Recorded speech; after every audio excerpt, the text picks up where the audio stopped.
At first glance, the Luftwaffe pilots couldn't help but smirk. The American P-47 Thunderbolt looked absurd. Too bulky. Too slow. Too heavy to dance with the slick Messerschmitts and Focke-Wulfs slicing the skies above Europe. In German briefings, they nicknamed it the Flying Milk Bottle, a fat target waiting to be shredded. But laughter turned to shock the moment the Jug roared into combat. Beneath its thick armor hid 8 gleaming 50-caliber Browning machine guns, a storm of lead that could rip apart anything that dared cross its path. German pilots soon learned the hard way. The Thunderbolt didn't need to turn fast. It just needed to turn once. Because when it did, the sky lit up in fury. From the frozen clouds over the Ardennes to the fiery trails above Berlin, this ugly duckling became the Angel of Death. A war machine that redefined aerial dominance and turned mockery into mortal fear. This is the untold story of the P-47 Thunderbolt, the beast that laughed last. In 1940, the world was on fire. Europe lay beneath the steel boots of the Wehrmacht. The Luftwaffe, once a tool of national pride, had become Hitler's scythe, slicing through the skies with ruthless precision.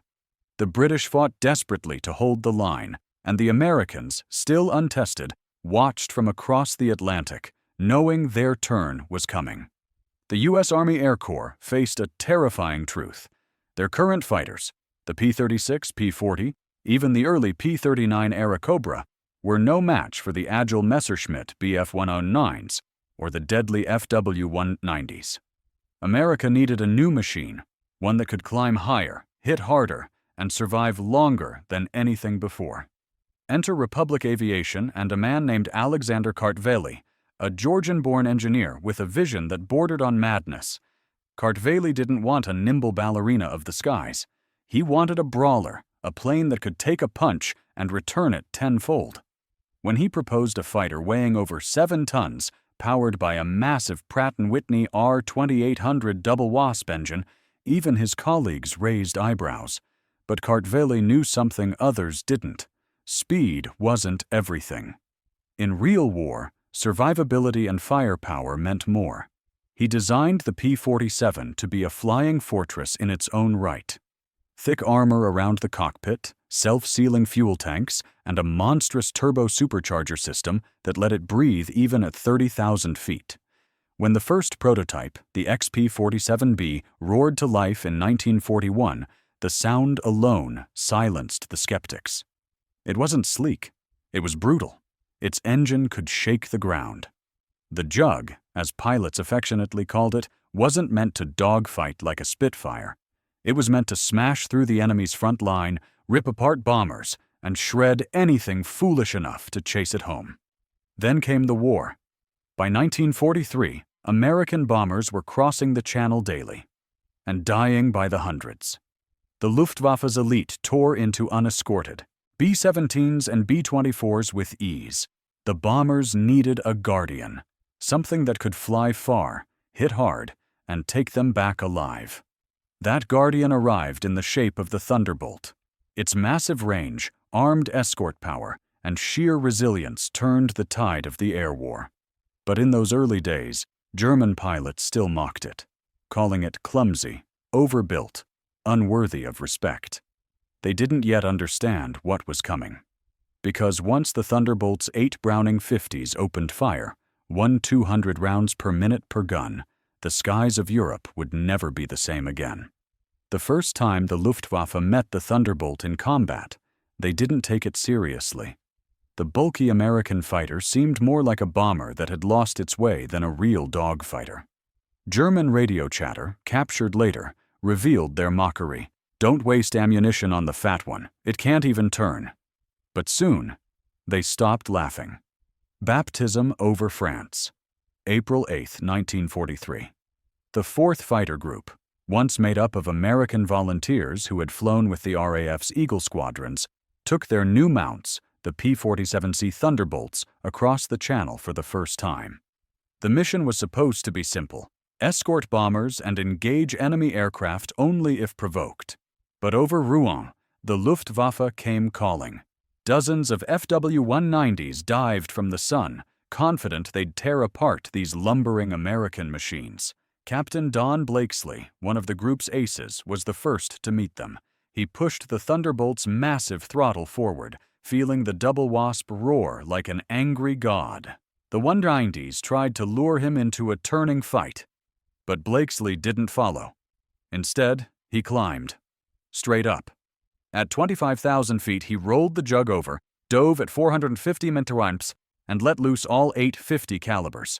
The air erupted in a storm of fire. One Focke-Wulf disintegrated mid-air, another spiraled down in flames. The Germans couldn't believe it. The P-47 had just outdived and outshot their pride of the Luftwaffe. By the end of the sortie, the Americans had lost none. The Germans lost 6. The tone was set.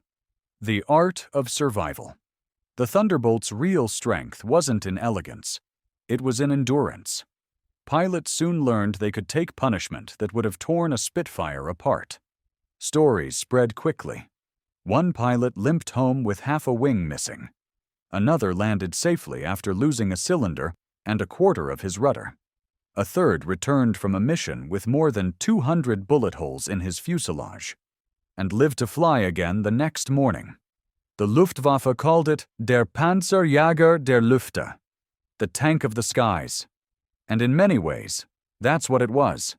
The Thunderbolt's radial engine could keep running even when riddled with holes. Its armor plating shielded the pilot from flak and shrapnel.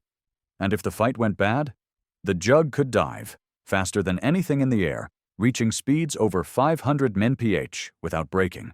Apart. German pilots learned the hard way that chasing a Thunderbolt in a dive was suicide. Many didn't live to regret it. The turning of the air war. By late 1943, the P-47s had become a familiar sight above Europe. Squadron after squadron joined the fight.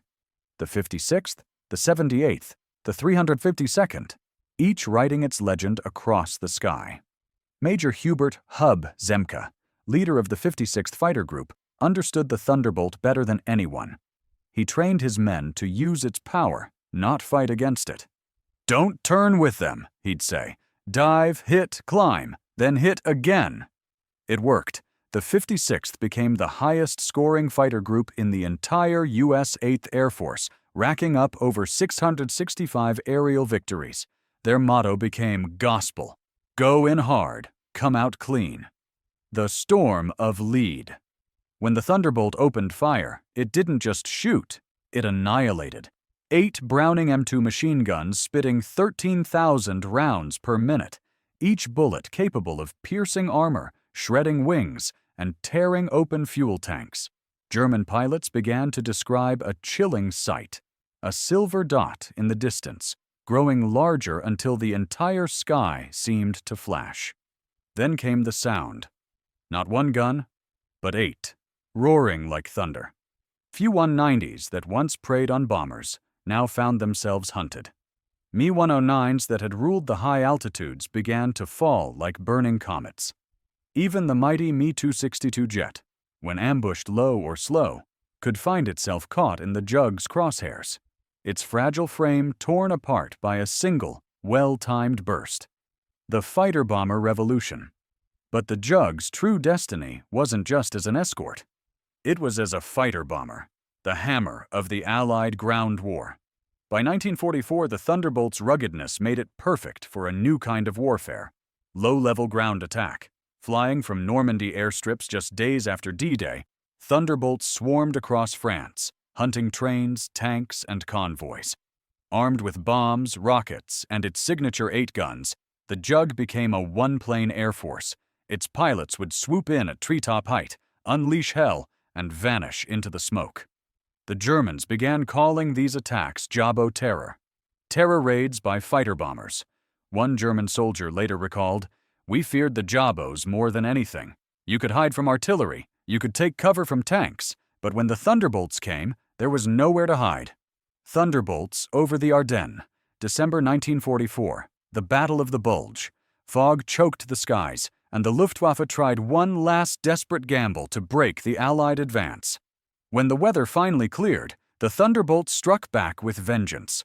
For 3 straight days, P-47 squadrons attacked every bridge, supply line, and column they could find. In one legendary assault, a single squadron destroyed 85 German vehicles in a single mission. Pilots came back with blackened faces and shaking hands, but alive. It wasn't glamorous. It wasn't about dogfights anymore. It was about domination. The skies belonged to the Jug. Pilots and legends' names, like Francis Gabby Gabreski, Robert S. Johnson, and David Schilling, became synonymous with the Thunderbolt's legend. Johnson, in particular, was known for surviving impossible odds, including a battle where his P-47 was shot to pieces by an FW-190. Yet he brought it home, his canopy jammed, controls shot out, but spirit unbroken.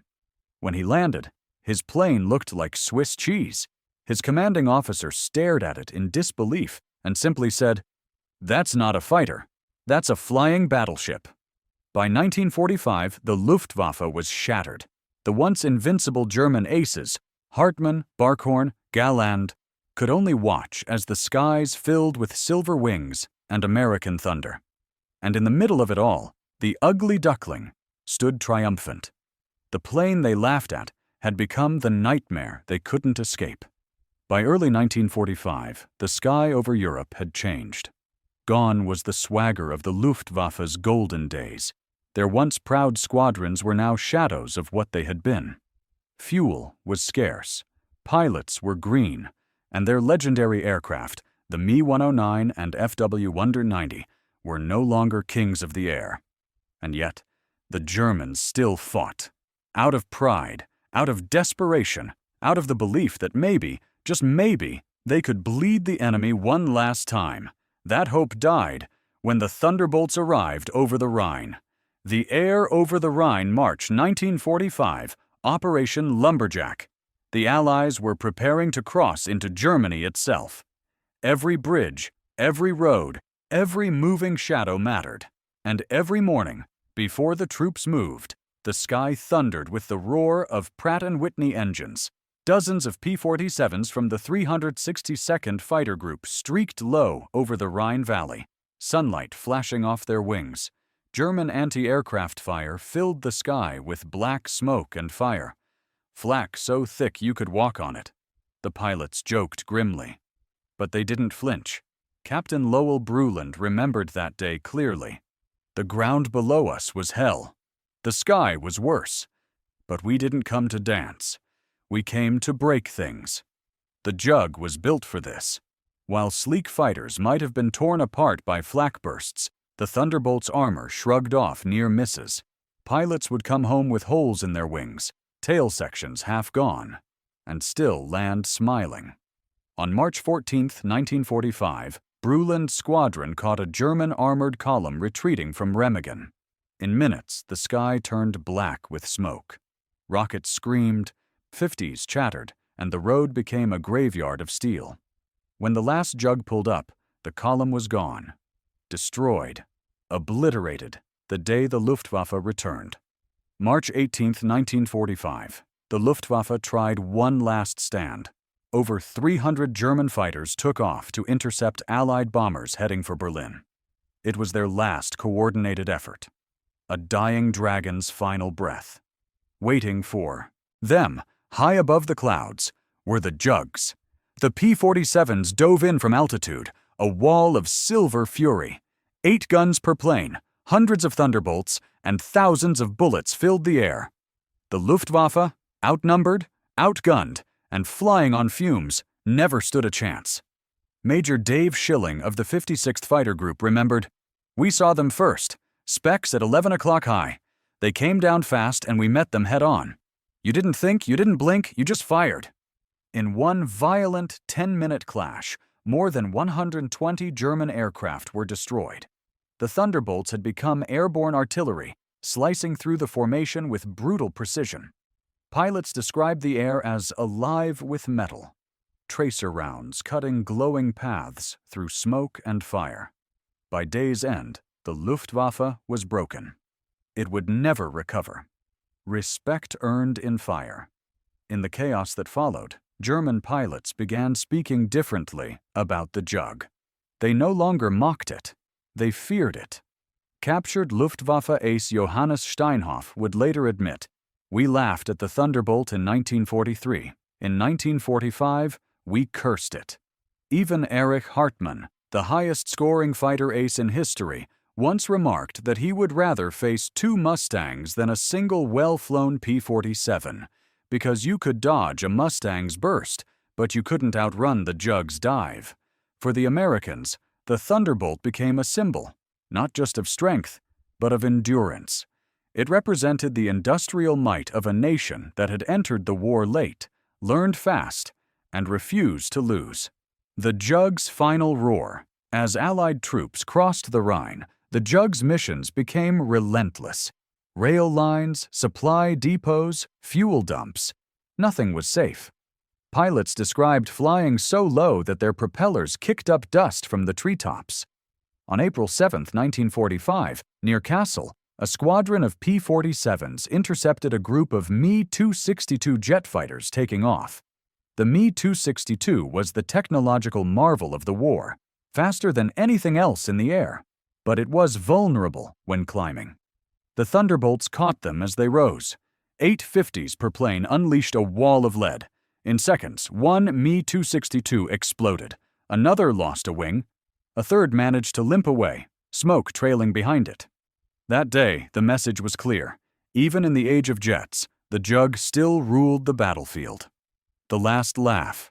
When the war finally ended, the P-47 had flown over 746,000 sorties, more than any other U.S. fighter.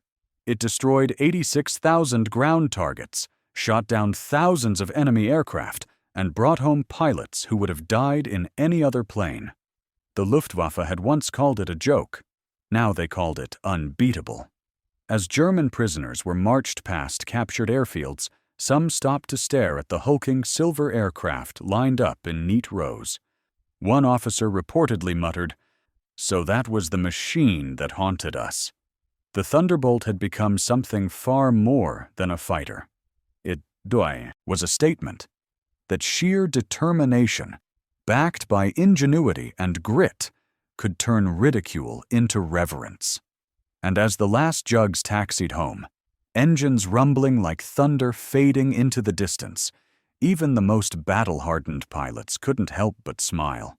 Because in the end, the sky didn't belong to the fastest. It belonged to the toughest, and the toughest of them all was the Jug. When the guns finally fell silent in 1945, the skies above Europe seemed empty. No more tracer fire. No more contrails twisting in combat. Just quiet. A silence so deep that veterans said it felt wrong. The war was over. But the legend of the P-47 Thunderbolt was only beginning. The Jug goes home. As peace returned, airfields across England and France filled with hundreds of parked Thunderbolts, mud-caked, bullet-scarred, their paint dulled by months of war. For many pilots, it was an emotional farewell. These machines had carried them through hell and back. Some Jugs were scrapped, their metal recycled into peacetime industry. Others were sent across the world, to Italy, to France, to Latin America, serving new air forces that desperately wanted their strength. In Europe, the P-47's thunder faded, but in the Pacific, it still raged. The Jug continued flying against Japanese positions in the Philippines, Okinawa, and even near the Japanese mainland. Pilots who had once flown P-40s and P-38s quickly realized what made the Thunderbolt special. It could take hits that would kill any other plane, and keep fighting. One veteran later said, "If I had to go to war again, I'd take a P-47, because she'd bring me home, even if she had to crawl." The jet age arrives by 1947, the world had moved on. The jet engine had arrived, and sleek machines like the F-80 Shooting Star and the F-86 Sabre made propeller fighters seem ancient overnight. The Thunderbolt, heavy and rugged, was a relic in this new era, but a respected one. It had earned its place in history not through elegance, but through endurance. Even as jets took over, the lessons the Jug taught about armor, firepower, and pilot protection shaped the next generation of fighters. Engineers who had worked on the Thunderbolt would later design the F-84 and F-105, both brutal, fast, and built around the same idea: a fighter that survives its own fight. In that sense, the Jug's DNA still soars through the skies today. A pilot's airplane. Ask any veteran who flew the P-47, and you'll hear the same thing. It wasn't the prettiest plane, but it was family. The Thunderbolt had quirks. It needed long runways. It guzzled fuel like a thirsty dragon. And on the ground, it looked more like a bulldozer with wings than a sleek killer. But once airborne, once that big R-2800 engine found its rhythm, it came alive. Pilots described the feeling as raw power, almost alive beneath their hands. Robert S. Johnson, one of the top-scoring American aces, said, "It best, when you strapped into a Thunderbolt, you didn't fly it, you rode it. It was like holding onto a wild animal that wanted to destroy anything in front of it." For many, the Jug wasn't just a plane. It was a protector. Its thick cockpit armor saved countless lives. Some pilots who bailed out of burning aircraft later returned to see their Jugs still intact, engines silent, but airframes whole. They'd pat the nose like an old friend. The echoes of thunder.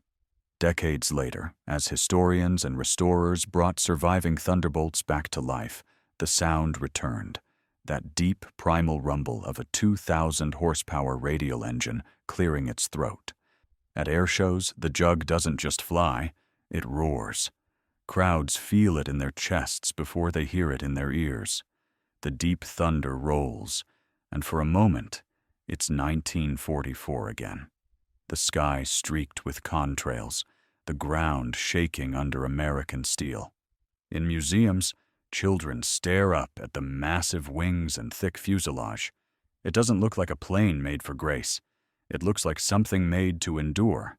And that's the point. Legacy of fear and respect. Among German veterans, the memory of the P-47 never faded. In post-war interviews, many Luftwaffe aces spoke of it with a rare mix of awe and dread. Hans-Ulrich Rudel, the legendary Stuka pilot, once described encountering Thunderbolts during a mission. They were not elegant like the Spitfire, nor deadly fast like the Mustang. They were something else. Something unbreakable. Even in defeat, the Luftwaffe gave the Jug its due. And in America, the Thunderbolt became a symbol of what made the U.S. war effort unstoppable: industry, resilience, and a refusal to back down. It wasn't built to impress. It was built to win. The Thunder lives on today. Fewer than 100 Thunderbolts survive. A handful are still airworthy, flying reminders of a time when courage and steel met in the clouds. Each one carries the echoes of pilots who once looked death in the eye and grinned. When those engines start, people still look up, because they know that sound isn't just noise. It's history. It's the laughter of men who were mocked and underestimated. It's the roar of a machine that refused to die.